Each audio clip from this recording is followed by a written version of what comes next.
facteur clé principal, c'est de penser à l'apprenant. C'est véritablement de le mettre au cœur du dispositif pour s'assurer que ce qu'on va lui proposer correspond effectivement à son besoin et à ses usages.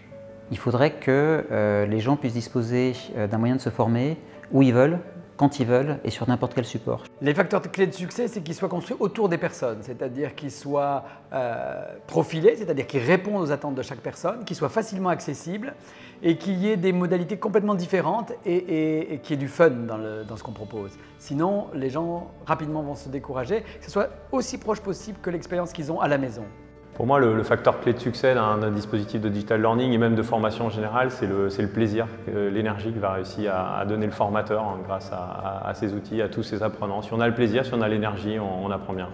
C'est un dispositif qui n'oublie pas que l'humain est un être de relation, un être grégaire, qui a besoin de construire ensemble. Donc on a besoin du numérique pour rassembler des communautés, les rendre créatives et quelque part leur faire inventer ce qu'elles n'auraient pas été capables d'inventer individuellement. Il faut trouver des façons d'assurer un engagement avec des contacts interpersonnels et pas uniquement par le biais des réseaux sociaux. Donc rien ne remplace le contact humain, l'échange avec des collègues, l'échange avec un professeur. Donc il faut réussir à combiner le tout. L'accompagnement me paraît un des facteurs absolument essentiels. Et bien sûr, je vais dire quelque chose de très basique, mais un peu de budget quand même pour mettre en place ces dispositifs et du support dans l'entreprise, du support du management, voire du support de la direction. Il ne suffit pas d'y mettre les moyens. Alors, même si c'est une condition requise importante, il ne faut surtout pas se tromper sur la cible. Qui veut-on former? Dans quel objectif?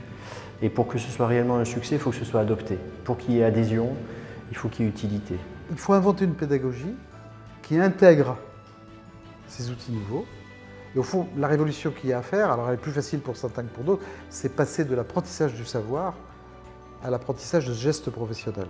L'un des facteurs qui m'est cher, c'est de placer l'interaction humaine au cœur du dispositif, que ce soit en présentiel ou en distanciel. Cette notion d'humains qui interagissent, elle me semble clé.